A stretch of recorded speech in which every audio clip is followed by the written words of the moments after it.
negara, kemudian warga negara. Berikutnya adalah peranan warga negara.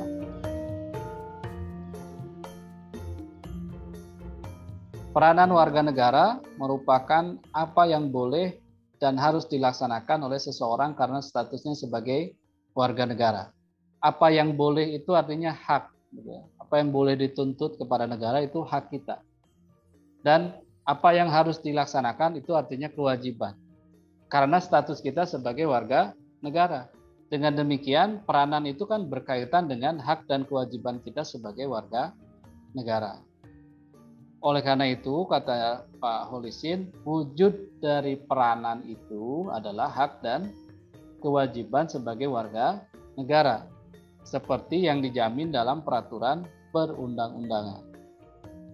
Karena itulah, hak dan kewajiban kita karena diatur di dalam konstitusi, sering juga disebut sebagai hak dan kewajiban konstitusional. Hak dan kewajiban warga negara yang diatur di dalam konstitusi. Ketika kita menuntut hak, ya, kemudian melaksanakan kewajiban, maka itulah bagian dari peranan kita sebagai warga negara. Itulah hubungan kita antara warga negara dengan negara, yaitu dalam pelaksanaan hak dan kewajiban. Kita lihat ada 4 peranan kita sebagai warga negara. Peranan aktif, peranan pasif, peranan negatif, dan peranan positif. Jadi sekali lagi tadi peranan itu berkaitan dengan pelaksanaan hak dan kewajiban kita sebagai warga negara. Dalam melaksanakan hak dan kewajiban, ada peranan-peranan kita itu dikelompokkan sebagai peranan aktif, peranan pasif, negatif, ataupun positif. Kita lihat yang aktif. Peranan aktif itu memberikan hak kepada setiap warga negara untuk ikut serta dalam pemerintahan. Jadi kita aktif berpartisipasi dalam urusan pemerintahan, misalnya melalui pemilihan umum. Tidak hanya menjadi pemilih, tetapi juga kita menjadi peserta dari pemilihan umum itu. Artinya kita yang dipilih. Kemudian bela negara, ya, dalam arti yang seluas-luasnya sesuai dengan profesi kita masing-masing. Memelihara ketertiban dan keamanan wilayah, memelihara persatuan dan kesatuan bangsa demi tetap tegaknya NKRI. Itu partisipasi kita. Berarti kalau kita melaksanakan itu, bela negara, kemudian memilih, dipilih, itu partisipasi aktif. Pelaksanaan hak dan kewajiban kita secara aktif. Kemudian yang kedua, yang pasif. Pasif itu menunjukkan kepatuhan kita kepada peraturan perundang-undangan. Jadi kita taat pada aturan hukum yang dibuat oleh pemerintah, kita bayar pajak karena aturannya mengharuskan kita bayar pajak. Kita menaati peraturan karena pemerintah sudah menyusun banyak peraturan dan kita taat pada peraturan itu.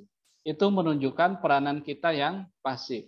Ketaatan pada peraturan perundang-undangan yang berlaku sebagai cermin bahwa kita adalah warga negara yang taat dan patuh, itu pasif, ya, hanya menjalankan aturan yang ada, itu kategorinya pasif.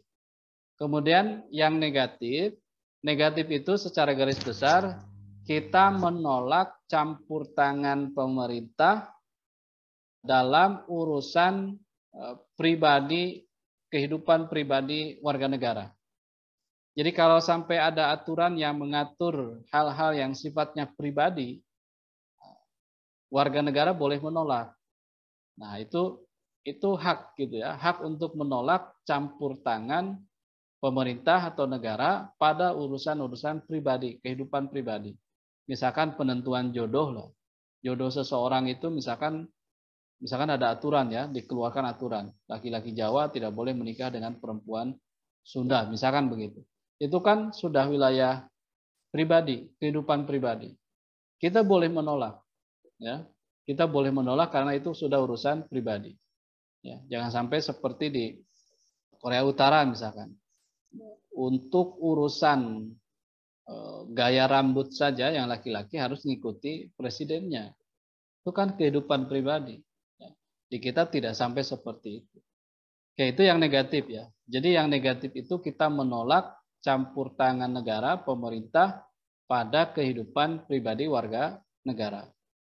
Sedangkan yang positif adalah kita menuntut kepada negara, kepada pemerintah untuk menunaikan hak-hak kita.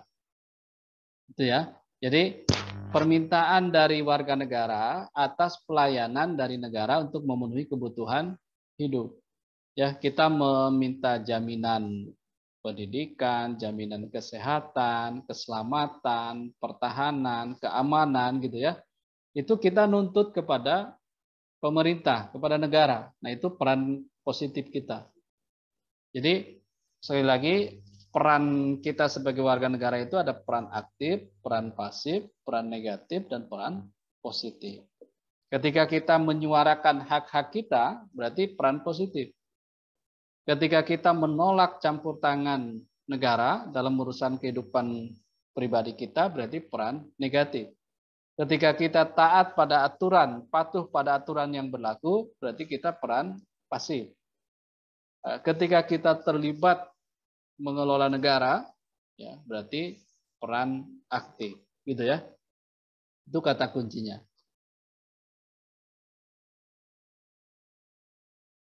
Yang pertama dalam bidang hukum, bahwa kebijakan negara, ya, dalam menyusun kebijakan publik, idealnya melibatkan masyarakat atau rakyat. Di dalam pasal 6 Undang-Undang Nomor 12 Tahun 2011, di sini disebutkan ada asas keterbukaan bahwa dalam pembentukan peraturan perundang-undangan, mulai dari perencanaan, penyusunan, pembahasan, pengesahan, atau penetapan dan pengundangan itu bersifat transparan dan terbuka. Nah, jadi misalnya DPR sedang menyusun rancangan undang-undang. Maka dari mulai perencanaan, penyusunan, pembahasan, pengesahan, sampai penetapan dan pengundangan oleh Presiden, rakyat itu sebenarnya harus dilibatkan. Atau paling tidak rakyat mengetahui proses itu. Jangan sampai undang-undang itu disusun dalam waktu yang singkat, ya, sembunyi-sembunyi. Penyusunannya pun tidak di gedung DPR, tapi di hotel dan lain sebagainya. Pengesahannya tengah malam misalnya. Itu artinya tidak ada asas keterbukaan. Peranan warga negara tidak dilibatkan. Padahal aturannya warga negara itu mesti terlibat atau diajak terlibat atau paling tidak diberikan informasi, ya, dari mulai perencanaan sampai pengundangan. Seluruh lapisan masyarakat mempunyai kesempatan yang seluas-luasnya untuk memberikan masukan dalam pembentukan peraturan perundang-undangan. Kita punya contoh Undang-Undang Cipta Kerja atau Undang-Undang Omnibus Law yang dalam tanda petik kita bisa analisis prosesnya jauh dari keterbukaan. Ya, disahkan tengah malam gitu ya. Perencanaan penyusunannya entah di mana dan lain sebagainya, mengabaikan masukan-masukan dari rakyat, dari masyarakat, dari warga negara. Dan begitu sudah ditetapkan, sudah disahkan, sekarang kan dinyatakan oleh MK bertentangan dengan konstitusi. Ya, kan harus direvisi itu, harus diubah, direvisi. Ya. Itu dalam bidang hukum. Jadi kita terlibat sebenarnya, punya peranan untuk terlibat, punya kesempatan seluas-luasnya untuk memberikan masukan dari mulai perencanaan sampai pengundangan. Kemudian dalam bidang ekonomi, ya, warga negara bisa ikut berpartisipasi dalam kehidupan bermasyarakat dan pemerintahannya, memberi dukungan terhadap pemerintah, melakukan kontrol terhadap pemerintah, dan meminta pertanggungjawaban pemerintah terhadap rakyat. Nah, peran-peran ini kan bisa dilakukan oleh rakyat secara langsung ataupun oleh wakil-wakil rakyat. Meminta pertanggungjawaban pemerintah. Misalkan ketika ada kelangkaan minyak goreng, harganya tinggi, gitu ya, atau kalaupun ada harganya sangat tinggi, maka kita meminta pertanggungjawaban, meminta informasi, meminta keterangan kepada pemerintah. Nah, kalau kita tidak bisa langsung, ya wakil-wakil rakyat yang meminta. Itu di dalam bidang ekonomi, gitu ya. Kita punya peranan, punya kesempatan untuk mengontrol, mengawasi jalannya pemerintahan, khusus dalam bidang ekonomi. Kemudian dalam bidang sosial budaya, pada prinsipnya peranan warga negara di bidang sosial budaya adalah dengan selalu menerapkan sikap dan perilaku yang baik dalam kehidupan sehari-hari. Sikap yang sejalan dengan nilai Pancasila. Itulah peranan warga negara dalam bidang sosial dan budaya. Kita boleh menuntut kepada pemerintah karena pemerintah negara itu punya kewajiban juga memajukan kebudayaan nasional di tengah peradaban dunia dengan menjamin kebebasan masyarakat dalam memelihara dan mengembangkan nilai-nilai budayanya. Negara harus menjamin masyarakat untuk mengembangkan nilai budayanya yang ada di lingkungan masyarakat sendiri. Dan yang terakhir, dalam bidang pertahanan dan keamanan. Peranan itu berupa sikap kesadaran dan ketaatan terhadap hukum. Tadi peranan pasif, ya. Selain itu, sebagai warga negara harus memiliki kesadaran bela negara.